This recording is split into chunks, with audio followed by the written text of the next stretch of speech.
I think we are stressed, once because we don't like what's happening, and secondly, because we are jumping into doing things about it constantly. This is what worked in the past. This is my mom would do this, and my dad would do this, and this is my partner would suggest.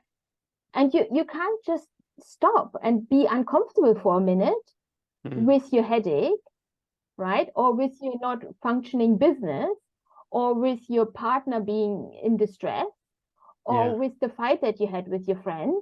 Just having that pause where you can actually go, all right, wait a second. Yes, it feels uncomfortable. It's not a comfortable situation you're in, but being able to hold that for a minute to allow you to see other possibilities.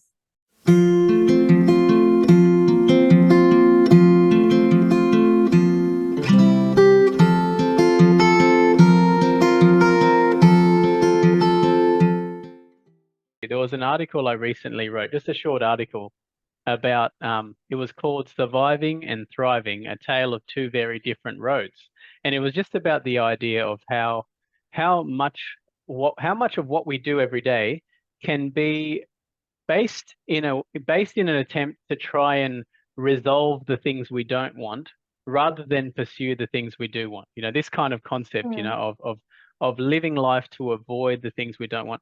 And I see that in psychology a lot, but I also realize I see it in all areas of health where we can start to kind of address a particular area of health within ourselves only when we come to meet a symptom or an issue, and we kind of then look after our health for the purpose of getting rid of that symptom or whatever it is, and then we continue on. And almost all of life can be lived on this survival spectrum without much looking at this thriving kind of aspect where you do things to pursue something that matters. And so in the article, I was writing a bit about the Thrive program and just talking about how we want to kind of build it on this basis that we look after our health, not just to eliminate disease, but rather to improve our functioning and the way that we are able to live our life in general, in a sense. And as a GP, I thought to ask, what's been your experience in the journey of yours around this issue about health being just the absence of disease versus kind of the pursual of, being at your best. Does that make sense? Totally. And I think I started off probably with this disease, as health being the absence of disease, and just avoiding and treating and removing and disease body cells or disease thoughts or whatever. Yes. But I think over the years of experience, I think where I came to is even the seeing the symptoms as a wake-up call, seeing it as a light on your dashboard, not something that you have to remove, but something that actually shows you where you have to go next. Right. And I think that is a bit tricky if in Western medicine, isn't it? Because that's not necessarily what we're taught, but I think it's very important because that gives us a clue of where we have to go or what we have to do or what we have to look at. And I think that's where the ACT model probably and homeopathy synchronize almost a bit, because we can stop and look at this and go, hold on a minute here before we do anything. Let's just see, reflect, look deeper, and then we can work with it, and see what is needed. So I think that is what, that's what gets us into thriving, really, isn't it? Because how else do we know how to thrive, almost, isn't it? I think you do need a bit of a trigger in a way, and then I think then it can go two ways. You can then focus on eliminating the symptom or the problem. Yeah. And I guess that's the survival mode, or you can then go into using that to look deeper or to incorporate. So, to check, okay, so my body is showing me this. Well, how is my mental health? How is my spiritual well-being? How is all of that? Is that showing me that actually something is not going well for me? Yeah. So looking at the symptom in different ways and leading you into different, and I think that's what you were talking about, these two different paths, really. Yeah. When the symptom shows up, we can either see it as something to get rid of or something to listen to, basically.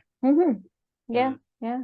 And mm, I guess that leads deeper, doesn't it? Because it then asks the question, well, what is our body there for? How do we relate to our body? Is our yeah. body just a vessel that we have to take care of while we're here on Earth? Hmm. Or is our body more of a conscious entity that shows us, if Hmm. we are willing to listen? Yeah. Yeah. Well, this Oh, makes me think. This makes me think, Andrea, because like it's almost it's too much of a coincidence how much what you're describing in the body I see in terms of the mind. And I think I said it to a few clients recently, the idea that, when I started the journey in psychology, it was like I was trained with I was trained to kind of be equipped with different types of fire extinguishers. Metaphorically, I had, the fire blanket, the fire extinguisher, the hose, and various other things. And it wasn't until a few years into it that I started to question whether fire is actually bad and needs to be extinguished. In other words, whether emotional pain is a problem or whether it's something that we can actually listen to in order to discover important things. We can discover what we value from our emotions. We can discover rules that we're still tied to, about needing to perform or to achieve or to be liked. And these symptoms of anxiety or whatever, reveal that. And it sounds like you're saying a similar thing, around the body and how the body reacts, as something we can listen to and attune to.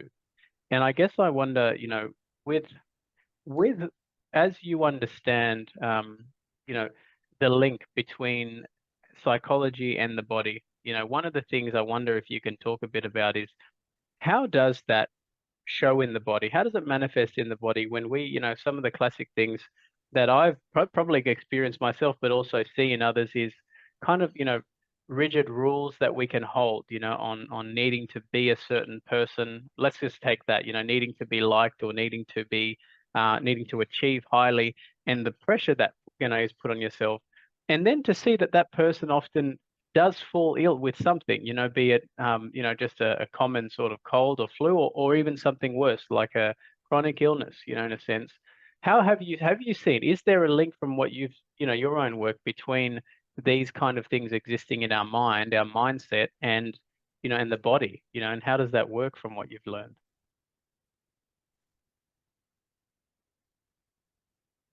Well, I mean, I would say there's definitely a link, isn't it? And much wiser people than myself, or if you have written about it and talked about it and wrote books about it. So I mean, but I think from my own experience, it's I think if you need to start to change your lens through which you see disease in the body.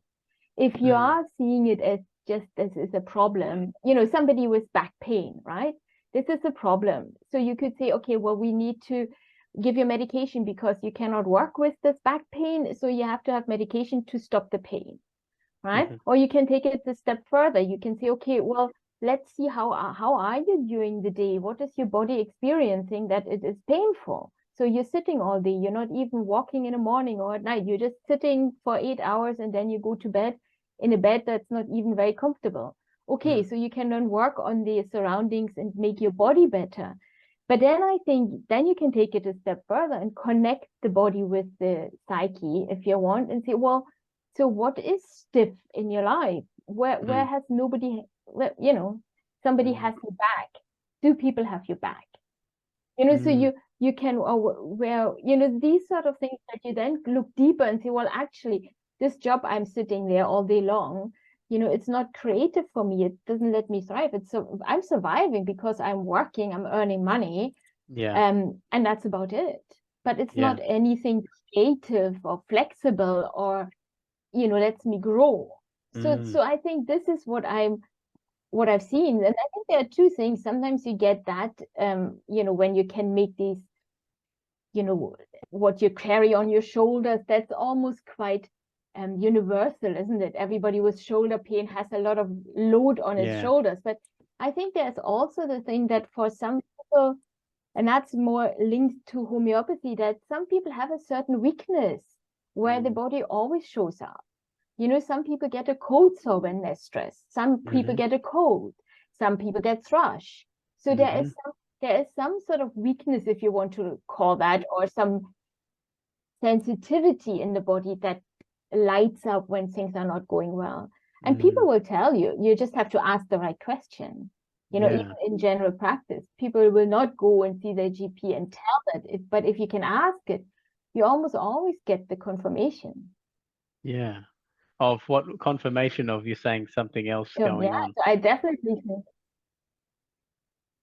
think, something else is going on. You know, that in a way, if you ask, so how does that relate, or how does it relate to stress? Do you find that that you're in a stressful time in your life because your back is playing up? And people most of the time will say yes. And then you can talk about other things. But I do think it's so important to keep to make sure you are relating both things to each other. You know, this side. And I don't think it's not just body and mind. I think it's about spirit and you know, that there's more to, it's not, we are not just our body and our mind. I think there's something else, whatever you want to call it. But and call it community. You know, that might be the other thing that we could maybe call it without getting into religious connection. words. You know, but how are you in connecting with people? How are you in community with people and the land, or or nature? You know, so I think these are the 3 points for me that I always find we have to address if we're helping somebody to heal. There's we use the word thrive obviously in this program, but there's another word that comes to mind as you're speaking, which is this word of having vitality, you know, in the sense, and in all of those areas. And we do separate them a lot of the time into these separate things, yet we are one thing. There might be 3 things, but it is also just one thing. And today, you know, it seems that this message of kind of like the absence of bad equals good, like as in, so if you don't have disease, if you don't have financial debt, if you don't have, terrible relationships, then your life is good.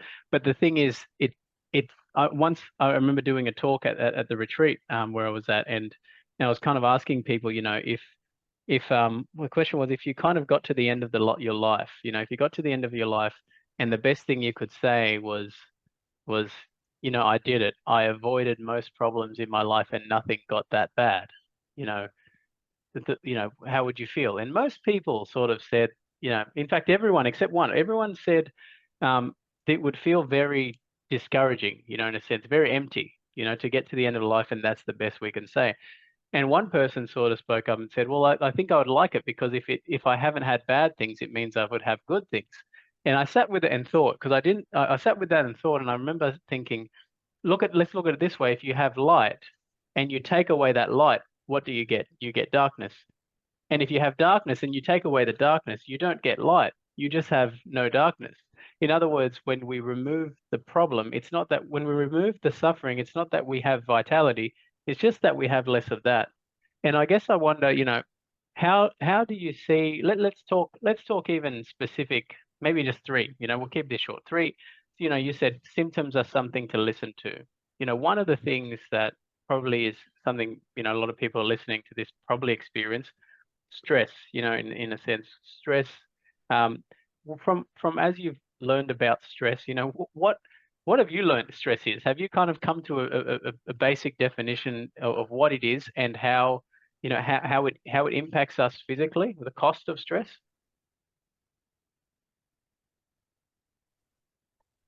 Probably where I came to now, and that might change as well. But I think for me, I think what stress is that you are not wanting the things the way they are at the moment. I think that's what I think is stress. Most people stress about the things that are not the way they like them to be. Yeah. And I think you know, I think that's one of the, for me, that's one of the biggest problems. But then again, you know, that is just personal. Mm-hmm. But we are so trained that we can decide what we want in our life. We make our decisions about, I mean, I think in different cultures and probably earlier days, you were part of a community. You'd had to do your part in that community, and that was it. And I think now with being all individuals, we can decide, so we can decide what we want to work as, what we want to do, what we want to study. We can decide how we want to train our body. How healthy we want to be. We eat the organic food, we don't smoke, we, don't use drugs, or we do use drugs, or we have all those choices available to us. And then we've been almost trained to say, okay, if I do everything right, having a baby, right? If you do it right, you're growing a healthy, well-functioning, thriving human being. So when my daughter was born first, I thought if I do everything right, she's not going to cry. Right? I mean, Yes, I that's now in years in, it sounds stupid. But I wonder if probably every new parent knew that. If you're doing it right, yeah. So, and I think it's a similar thing with being sick. If you do it right. I mean, I had a recent experience of a friend who did everything right and developed a stroke, right? And I said, this is unfair. This is not right. There was no reason for it. But I think that led me to that idea of health and thriving, not being the absence of disease, to come back to what you were saying, but to have the capacity to deal with what life hands you, or what's happening in your life.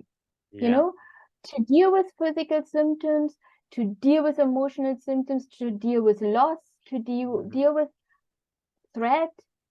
How do we? And I think that's where thriving comes in, and stress management. It's more of a not avoiding that these things happen in our life, but developing a capacity to actually being able to handle it. I love that. Yeah. Yeah. Sorry, I'm just thinking as you're speaking, I'm thinking what you're adding to this kind of perspective is how much we associate,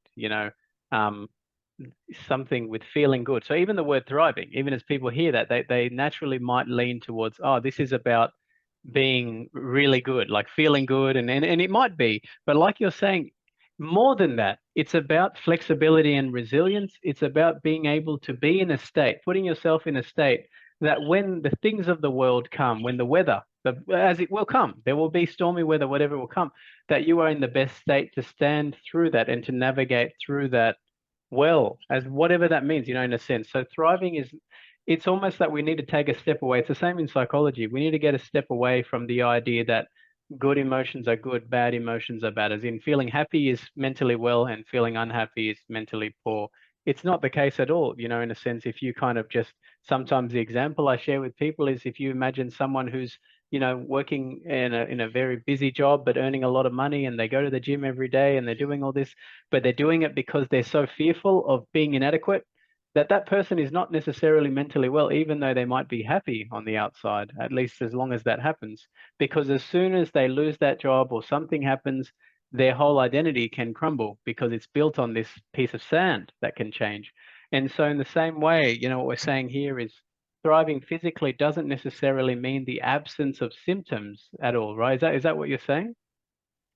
Yeah, I think you're right. You're right. And I think if we can be able to stay in that moment without wanting it different, changing it, and experiencing that, the pain, the overwhelm, the hurt, without changing anything, and just being able in that moment to see, like, let's see, with the weather, for example, if you have that whatever, really sunny day, and you're getting a bit hot, and you think, oh, I should take my clothes off, and I should go to the shade, and I should just get myself a cold drink to cool myself down, and maybe I should. And I think if we are able to just stop and just noticing that it is actually quite hot, and noticing the sun on our skin, just this moment of noticing without doing anything about it. I think that gives you, I'm not quite sure how to explain that, but that gives you that little better choice point almost, isn't it? Because it opens up different choices. You know, Like you don't have to, you might you're come not up, in a rush to quickly get rid of yeah, this thing. and not in that you almost go into default, because you have to get out of the sun because you get skin cancer, and you have to hydrate because you have to drink water and all.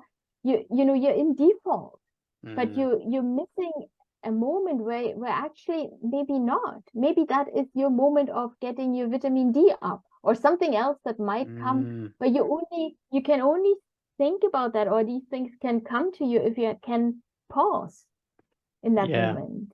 I'm relating this in my mind to kind of like, feeling, finding out, for example, that, let's say a business that you have is not doing as well as you'd like it to be. And so you feel stressed or you feel anxious about that because you put a lot of time or investment into it.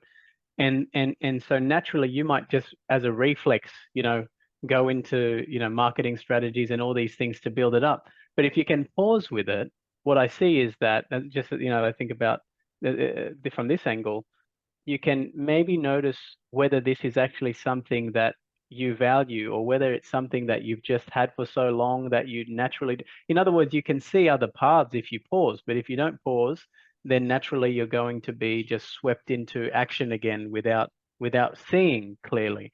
And I'm wondering when it comes to physical health, I can imagine a lot of people just power through, in a sense, their symptoms, like kind of like that's a lot of medications. You're like if you have a sore throat, just take this and you can power through and keep, get your day onward, how does this relate to the body? When you have a symptom come up, if you could speak a word to people about when they notice symptoms, what does it mean to sit with it and see, if we finish just even on this point? Well, I think it's coming back to the pause, probably, to pause for a minute. And I think that gets us back almost with the whole stress management as well. I think we are stressed, once because we don't like what's happening, and secondly because we are jumping into doing things about it constantly. This is what worked in the past. This is my mom would do this, and my dad would do this, and this is my partner would suggest. And you can't just stop and be uncomfortable for a minute with your headache, right? Or with your not functioning business, or with your partner being in distress, or with the fight that you had with your friend. Just having that pause where you can actually go, all right, wait a second. Yes, it feels uncomfortable. It's not a comfortable situation you're in, but being able to hold that for a minute to allow you to see other possibilities that are also there. And I think this is, you ask about the body, so I'm saying like the headache, you could just take a paracetamol, and it might go, or you could decide that you actually need a sleep, or you could decide that the best thing would be to go for a run and get some fresh air. But having these choices, I think that is only possible if we can pause. Yeah. That's it. Do something that it's only through seeing more clearly can we kind of choose a better path than what we've always done. Yeah, and I think that's where I think, and that's actually, I think, where the healing happens, isn't it? That we can find a different path. Because we've been around most people that come and see us for healing or for help have been through this. They have been along the same path. I've tried everything. Always. But that doesn't mean they've tried everything. That they've tried everything that they know of. Or, That's right. And sometimes you so have I to come think to to that be able point of, you have to get to that point of being kind of trying everything, being out of options and being sick and tired and nothing's working, to start to try something that seems radically different, which is to pause with the feeling and not solve it necessarily right there and then, but to actually listen, like we come back to what we said at the start, which is that symptoms may be better described as something to listen to rather than a problem to solve.